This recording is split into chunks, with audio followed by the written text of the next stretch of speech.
Assalamualaikum warahmatullahi wabarakatuh. Perkenalkan, saya Nindya Aprilia Bahtiar NIM 210404502018 dari kelas BK 4A. Nah, di sini saya akan menjelaskan materi tentang konsep dasar supervisi BK. Nah, secara etimologi, supervisi berarti pengawasan, pendidikan, dan pembinaan, sedangkan secara terminologi supervisi adalah bantuan berbentuk pembinaan yang diberikan kepada seluruh staf sekolah untuk mengembangkan situasi belajar mengajar yang lebih baik. Supervisi adalah suatu proses sistematis yang berkelanjutan dalam pengumpulan analisis dan penggunaan informasi yang mengontrol manajemen dan pengambilan keputusan. Hal ini dilakukan dengan maksud untuk memastikan apakah hal-hal apapun dari suatu program yang sedang dijalankan dapat berjalan secara efektif, efisien, sesuai dengan langkah atau rencana yang telah disusun sebelumnya.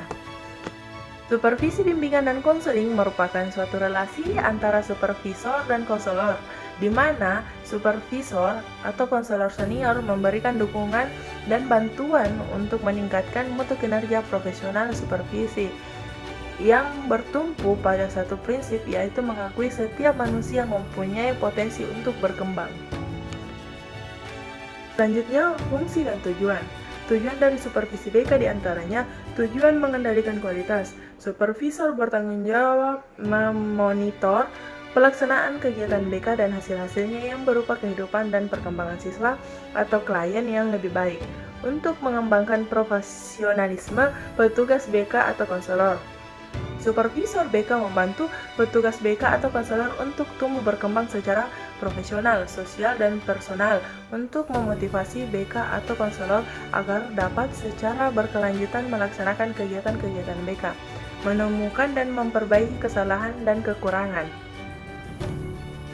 Adapun fungsi supervisi BK diantaranya koordinasi usaha-usaha individual, sekolah dan masyarakat, penyediaan kepemimpinan, perluasan pengalaman, dorongan terhadap usaha-usaha kreativitas, penyediaan fasilitas perubahan, analisis terhadap situasi dan layanan BK, sumbangan kepada terintegrasinya teori dan praktek, dan pengintegrasian tujuan dan daya.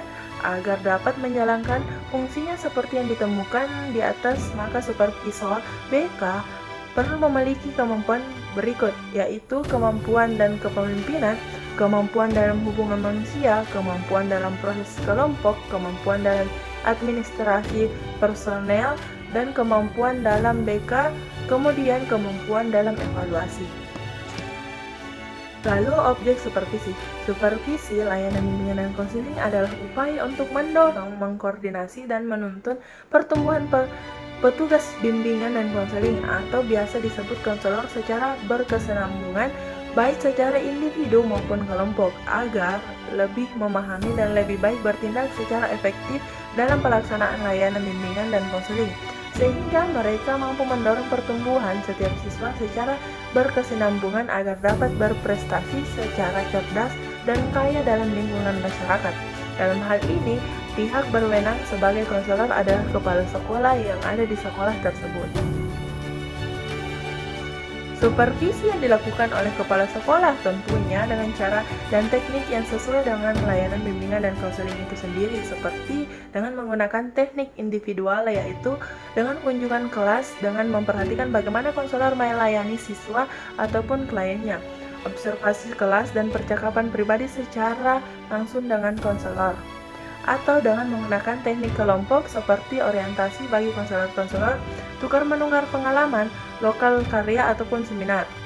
Semua yang dilakukan oleh kepala sekolah sebagai supervisor kepada konselor yang ada di sekolah diharapkan mampu meningkatkan keprofesional konselor dalam melaksanakan layanan bimbingan dan konseling yang berujung pada tercapainya peningkatan mutu pendidikan yang ada di sekolah tersebut. Kemudian ruang lingkup supervisi. Buku Panduan Supervisi Dirjen PMPTK tahun 2020 menyatakan bahwa ruang lingkup perencanaan supervisi akademik meliputi sejumlah hal yang saling berkaitan satu sama lain, yaitu terkait dengan yang pertama pelaksanaan kurikulum, yang kedua persiapan, pelaksanaan dan penilaian pembelajaran oleh guru, yang ketiga pencapaian standar kompetensi kelulusan, standar proses, standar isi, dan peraturan pelaksanaannya, dan yang keempat adalah peningkatan mutu pembelajaran. Kemudian jenis-jenis supervisi. Yang pertama adalah supervisi umum dan supervisi pengajaran. Yang dimaksud supervisi umum di sini adalah supervisi yang dilakukan terhadap kegiatan-kegiatan atau pekerjaan yang secara tidak langsung berhubungan dengan usaha perbaikan pengajaran, supervisi terhadap kegiatan pengelolaan, pembangunan dan perlengkapan sekolah atau kantor-kantor pendidikan. Supervisi terhadap kegiatan pengelolaan, bangunan dan perlengkapan sekolah atau kantor-kantor pendidikan, supervisi terhadap kegiatan pengelolaan administrasi kantor, supervisi pengelolaan keuangan sekolah atau kantor pendidikan. Sedangkan yang dimaksud dengan supervisi pengajaran ialah kegiatan kepengawasan yang ditunjuk untuk memperbaiki kondisi-kondisi baik personal maupun material yang memungkinkan tercipta situasi belajar mengajar yang lebih baik demi tercapainya tujuan pendidikan. Supervisi yang kedua adalah supervisi klinis. Dikatakan supervisi klinis karena prosedur pelaksanaannya lebih ditekankan kepada mencari sebab-sebab atau kelemahan yang terjadi di dalam proses belajar mengajar, dan kemudian secara langsung pula diusahakan bagaimana cara memperbaiki kelemahan dan kekurangan tersebut. Supervisi klinis adalah supervisi yang difokuskan pada perbaikan pengajaran dan dengan melalui siklus yang sistematis dari tahap perencanaan, pengamatan, dan analisis intelektual yang invasif terhadap penampilan mengajar sebenarnya dengan tujuan untuk mengadakan modifikasi yang rasional. Jenis keterampilan yang akan disupervisi diusulkan oleh guru atau calon guru yang akan disupervisi dan disepakati melalui pengkajian bersama antar guru dan supervisor. Kemudian model-model supervisi. Adapun model-model supervisi BK yaitu yang pertama model psikodinamik. Berfokus pada proses dan resintage. Di kedua, konseli dan hubungan pengawasan dapat memperkaya pemahaman kita tentang anak serta hubungan kita sendiri dengan staf dan supervisor. Pengawasan mengikuti pendekatan model psikodinamik dan pengajaran sikap analitik yang menyampaikan rasa hormat dan tulus untuk otonomi konseli dan menumpukan dan memahami isu. Meskipun dapat dikatakan bahwa peran terapi dalam pengaturan sekolah terbatas dan satu yang tidak bisa berurusan dengan etiologi masalah yang diwujudkan dalam lingkungan sekolah. Menggunakan pemodelan psikodinamik dalam kasus formalisasi dapat memfasilitasi pemahaman yang lebih dari konseli dan diri sendiri. Lakukan atau praktek dapat mengikuti pendekatan teoritis yang berbeda atau arah, tetapi pemahaman dinamis dapat mengatur fokus dari rencana perawatan. Model yang kedua adalah model kognitif behavioral. Karatowil, Bergan, dan Mace tahun 1981 menunjukkan bahwa struktur sesi pengawasan adalah tetap berdasarkan asumsi dan tujuan dari model seperti itu. Salah satu keunggulan dari pengawasan perilaku telah menjadi spesifikasi intervensi dalam hal operasional. Evaluasi empiris sangat penting selama pengawasan. Trainer menyediakan data, mendokumentasikan penilaian mereka dan upaya interventasi dan memberikan hasil yang terukur dan pencegahan mereka. Tujuan dari pencegahan ini juga dibentuk oleh pendekatan perilaku dan kriteria objektif untuk evaluasi kontribusi untuk pengembangan pengetahuan dan keterampilan peserta pelatihan. Kesadaran proses teknik dan terlibat dan mampu untuk menghasilkan perubahan yang didukung oleh data dapat meningkatkan kepercayaan peserta pelatihan dalam kemampuannya untuk memberikan layanan profesional sehingga memberikan kontribusi signifikan terhadap pengembangan identitas profesional. Model yang ketiga adalah model pendekatan sistem. Curtis dan Yeager tahun 1981 menyarankan suatu model sistem yang mereka rasakan mencerminkan kompleksitas peran dan fungsi konselor sekolah. Mereka mendefinisikan sistem sebagai kombinasi teratur dari suatu set bagian komponen yang berfungsi untuk menghasilkan hasil yang didefinisikan atau produk. Dalam melihat pengawasan dari perspektif sistem, supervisi terlihat dalam konteks sistem yang lebih besar di mana mereka berfungsi, serta dalam hal subsistem interpersonal mereka sendiri. Selanjutnya, interaksi ini dipandang dalam komponen dari sistem yang lebih besar, termasuk proses pelatihan universitas, program pendidikan sekolah, dan jaringan dukungan dari masyarakat luas.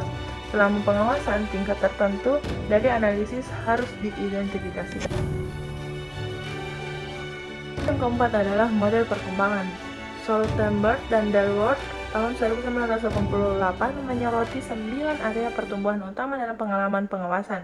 Yang pertama adalah intervensi, yang kedua adalah keterampilan kompetensi, yang ketiga adalah teknik penilaian, yang keempat adalah penilaian interpersonal, yang kelima adalah konseptualisasi konseli, yang keenam adalah perbedaan individu, yang ketujuh adalah orientasi teoritis, yang kedelapan adalah tujuan penyembuhan dan rencana, yang kesembilan adalah etika profesional. Model yang kelima adalah model terpadu. Banyak profesional melihat dari mereka sebagai elektik dan dengan demikian mengintegrasikan beberapa orientasi. Diskriminasi model disajikan sebagai pendekatan teoritis berfokus pada peran dan fungsi yang berbeda dari orientasi. Peran mereka tentukan adalah mereka guru meliputi ceramah langsung, menginstruksikan dan menginformasikan supervisi tersebut. Mereka dapat bertindak sebagai konselor ketika mereka membantu supervisi dalam memperhatikan kesulitan mereka sendiri, dan mereka dapat bertindak sebagai konsultan saat memberikan arah dalam proses pencegahan.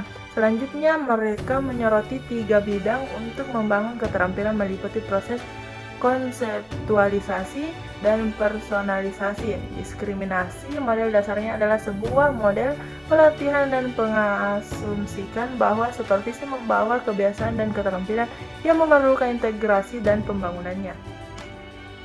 Model yang keenam adalah model postmodern supervisor. Secara garis besar, teori postmodern adalah kumpulan interpretasi yang dibuat tentang dunia yang terus berubah. Terlepas dari keengganan mereka untuk mengemukakan teori besar, mereka yang berteori tentang epistemologi postmodern paling sering memusatkan perhatian bukan pada individu tetapi pada proses di mana dunia kita dikenal melalui bahasa yang kita gunakan. Dinamika kekuatan, siapa yang mengontrol bagaimana bahasa digunakan, dan kisah-kisah yang diceritakan bersama. Model yang terakhir adalah model multikultural supervision. Menurut Bernard dan Goodyear, supervisor bertanggung jawab untuk memastikan bahwa isu-isu multikultural mendapatkan perhatian dalam pengawasan, merupakan tanggung jawab penyelia untuk mendidik diri mereka sendiri dan menangani masalah kelompok minoritas, klien, dan atau yang diawasi yang mungkin timbul seperti yang dinyatakan satu tugas pendidikan pengawasan asosiasi konselor. Penting bagi pendidikan, pengawasan, dan konselor komponen dalam layanan yang mereka berikan. Kode Etik ACA tahun 2014 dan jelas menyatakan bahwa supervisor harus memiliki kesadaran multikultural dan memahami pengaruhnya terhadap hubungan supervisor dan supervisor, dan bahwa supervisor harus menghindari ketidaktahuan akan perbedaan antara budaya dan multikultural dalam pengawasan dan mendidik diri mereka sendiri untuk menjadi inklusif dan tidak bergantung pada supervisi untuk menanggung beban-beban yang mendidik mereka. Dan materi yang bisa saya jelaskan, kurang dan lebihnya mohon dimaafkan. Akhirul kalam, wallahul muwaffiq ila aqwamit thoriq. Assalamualaikum warahmatullahi wabarakatuh. Terima kasih.